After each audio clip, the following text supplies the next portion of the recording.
Mixed-ish, what does it really mean to be Hapa and one half of two different ethnicities? More challenging than you think, and in this new TV series coming to ABC from the creators of Blackish, you're about to find out.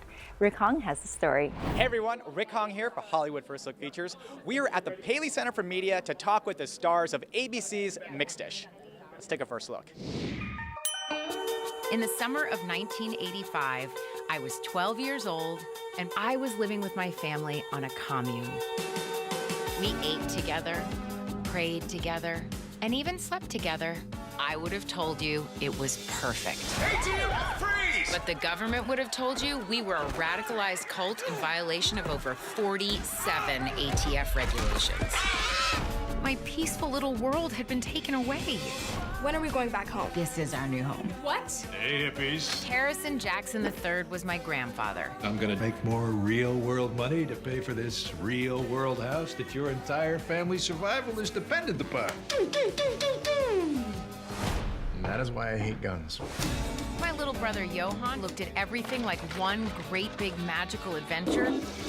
My little sister Santa Monica complained like a woman with no kids on her third divorce, which interestingly enough, she would eventually become. And when we got to school, we got introduced to the real world. I'm too little to die! Real quick. What are you weirdos mixed with? What's mixed? My parents had sent us out into the world with absolutely no warning that being mixed was even a thing.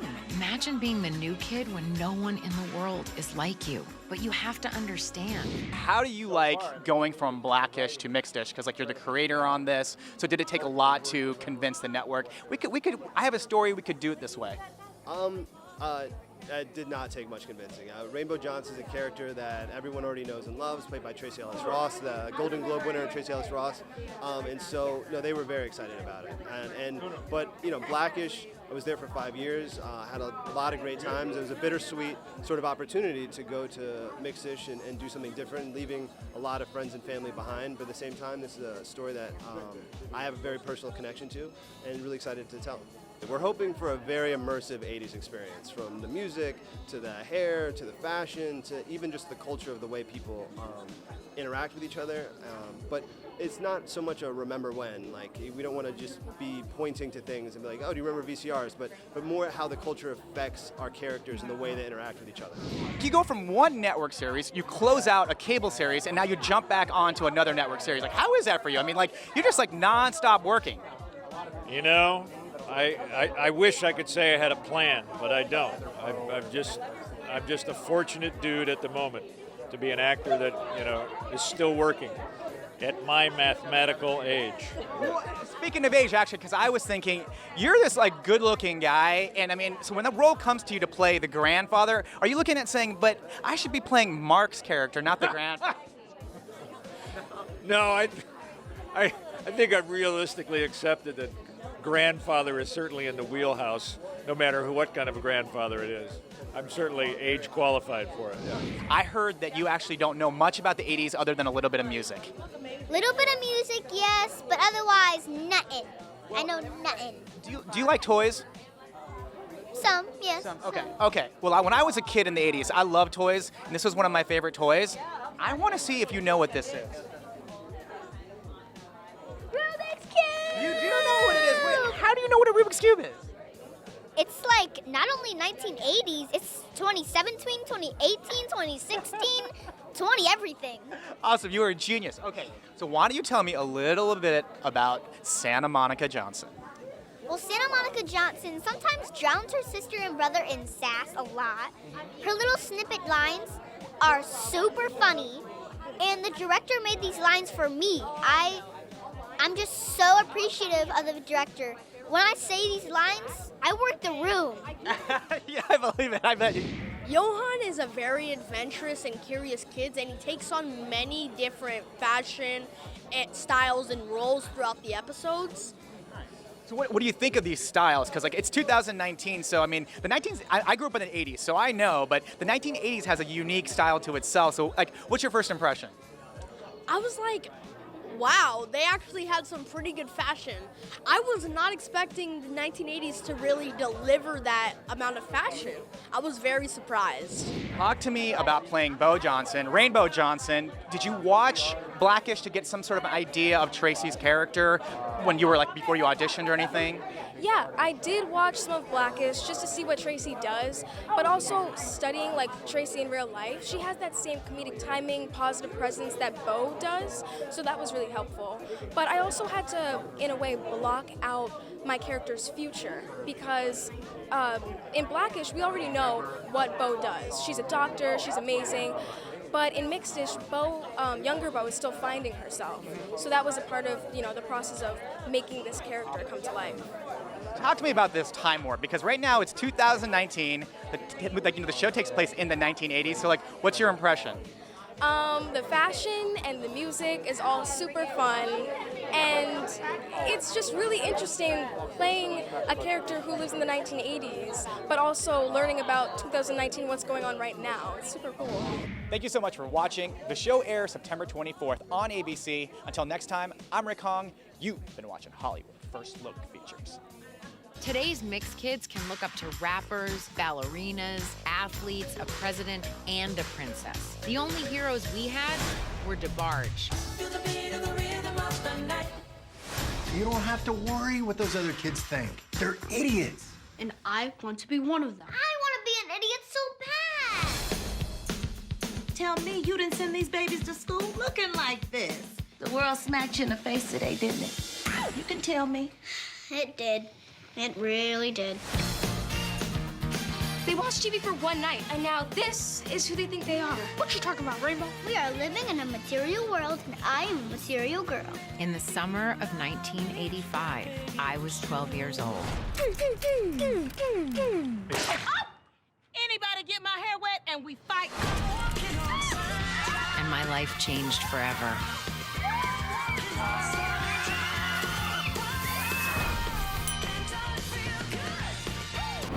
With the name titled Three from Hell, you can bet this movie is not a warm and fuzzy romantic comedy. What it is, though, is a haunting new movie from Rob Zombie. Rick Hong has all the details. Hey everyone, Rick Hong here for Hollywood First Look Features. We are at the red carpet premiere of Three from Hell. This is the third chapter of the Firefly family series. It's written and directed by Rob Zombie. Let's take a first look. The search for the fugitives known as the Devil's Rejects resulted in a violent clash with police.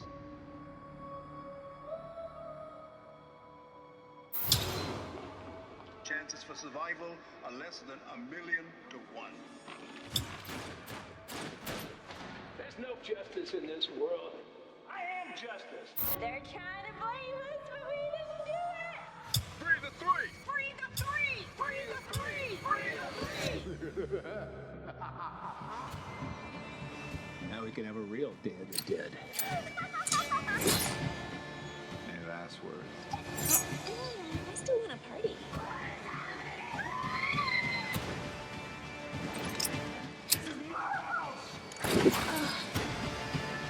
I'm just a clown dancing for the friends of mankind.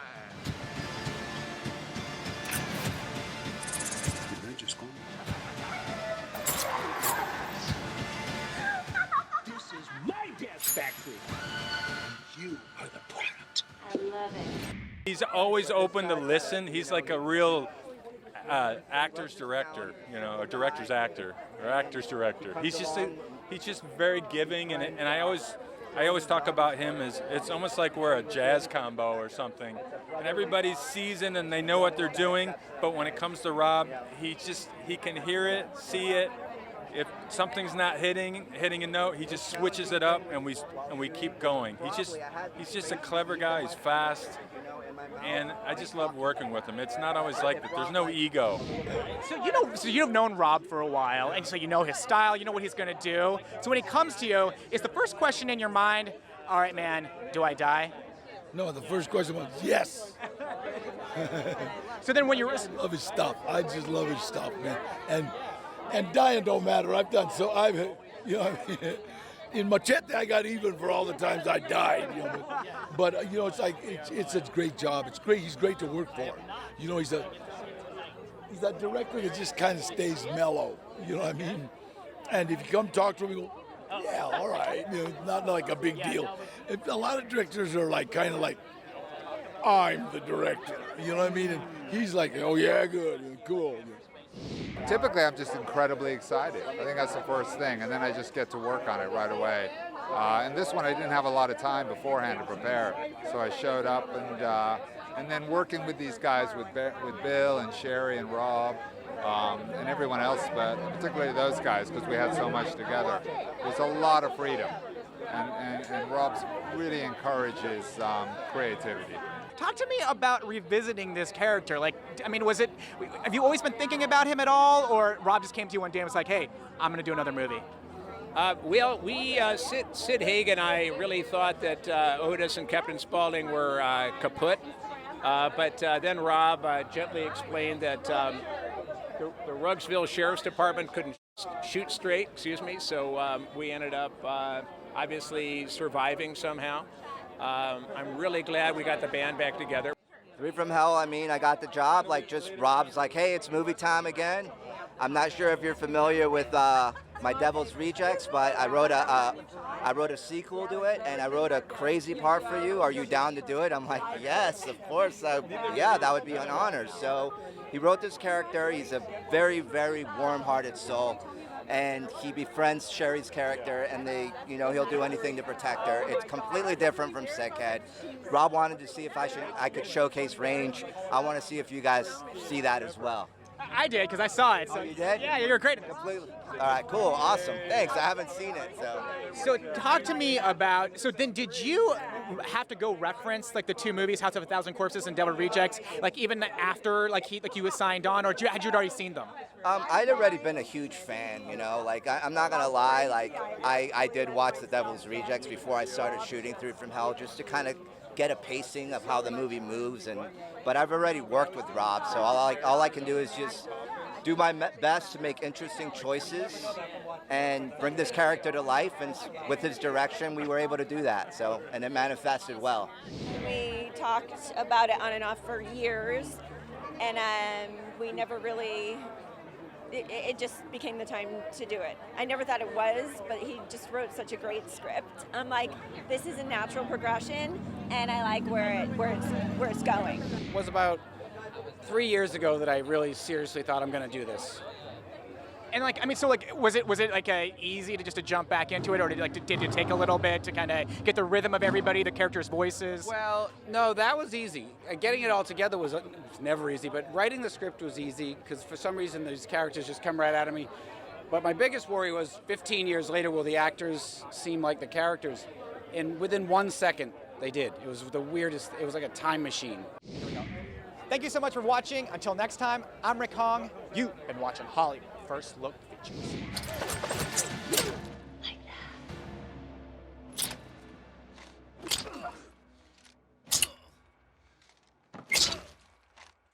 Hello, America. Did you miss me?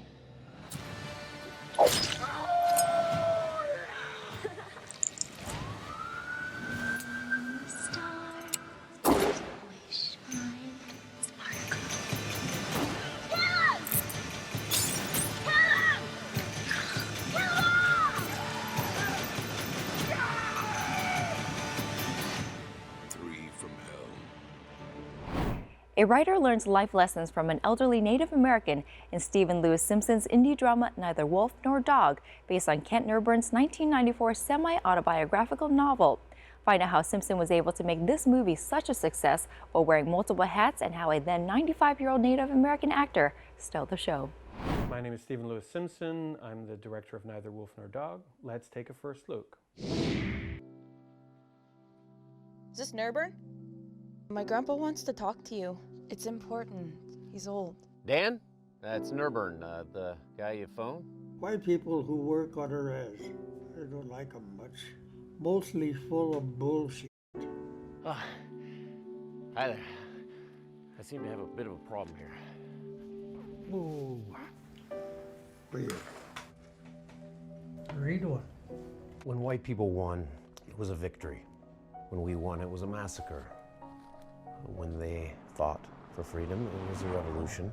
And when we fought for freedom, it was an uprising. Did you write these, Dan? I got lots more. I want you to fix them. Make a book. We were placed here to learn the teachings of the land. And the land says to forgive, like the fresh summer grasses forgive the harsh snows of winter. I believe we must now share what the Creator has given us. I have not been raised up to speak for my people, but I'm old and my time is short. So I have chosen to speak. They're his words, Grover. No, they're not. They're your words. Tom Georgia. Boom, boom, boom, boom, boom. Well, I mean, for me, filmmaking is one role. You do everything, and even if you're having other people do it, your hands should be all over it. And in this case, you know, I had a crew of 2 through the production, but it was just myself in pre-production all the way through post to entering into cinemas. But, you know, when you're telling a story that has a 95-year-old lead and that guy puts a spirit on screen, it's sort of a sacred trust that he left me. And so it's been important for me, for his legacy, to make sure that I do everything that I can to get this film out into the world. It was interesting when I came on board because the author approached me with the novel, and he'd had Hollywood producers for many, many years, some rather established ones, approach him about making this into a movie. And they were just making a lot of grand promises and always failing to deliver. So when I came on board, there was already a screenplay in place that had been developed, but the first thing I did was went through it and I gutted a lot of scenes that were very much the kind of Hollywood story by numbers kind of scenes and pared it back. And from that point, the author was thrilled because he could tell that my radar was very accurate in terms of authenticity, because everything I'd pulled were things he wasn't comfortable with. One of the things that's interesting is understanding that screenwriters have a very different approach than authors. We have a sort of discipline over the rewrite and rewrite that I think a lot of authors struggle with. And so there was a certain point where it was clear that I just had to take it on and keep working it to keep honing it down.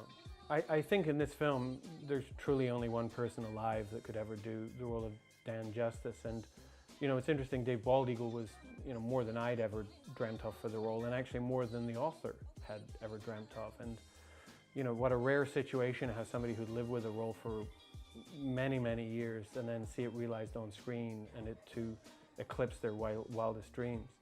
But that's who he was, and it took a long time for me to search around trying to find the right person. I looked a lot in Canada as well as the US.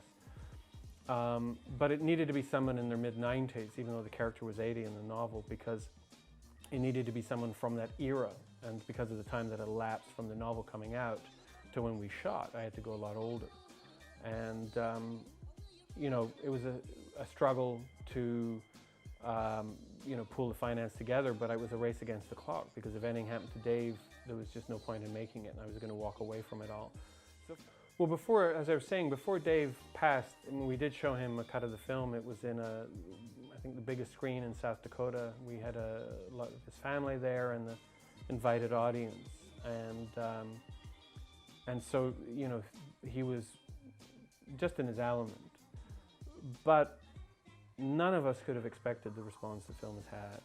And I truly believe if he was still here, you know, he lived in this ranch house kind of thing in a remote part of Cheyenne River Indian Reservation. And I think if he was still around, it would have been like the final scene of Field of Dreams. I think there would be this line of cars driving up his 1.5 mile long driveway to visit with him. The door would be wide open, there'd be a pot of coffee always on, and everyone would be welcome. And he would be in his element.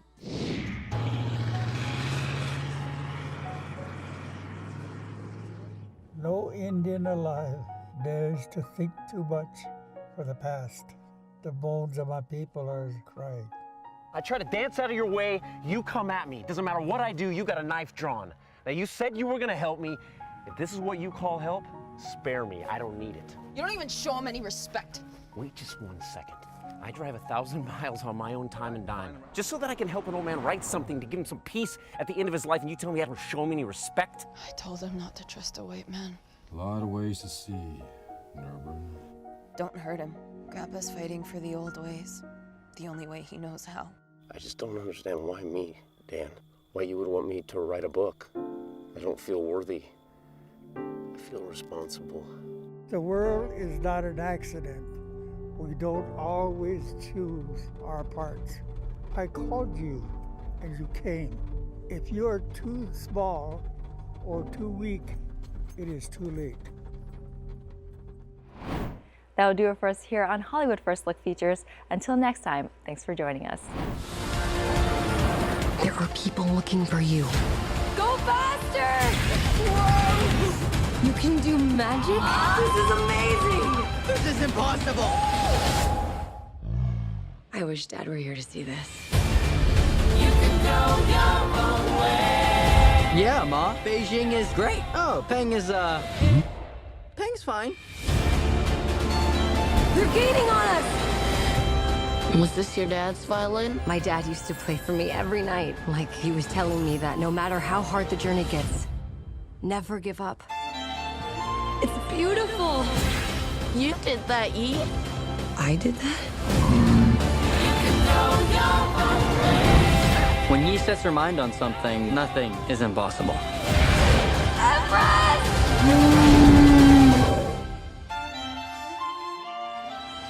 Blueberries? Run! I've got blueberries in places where blueberries should never be.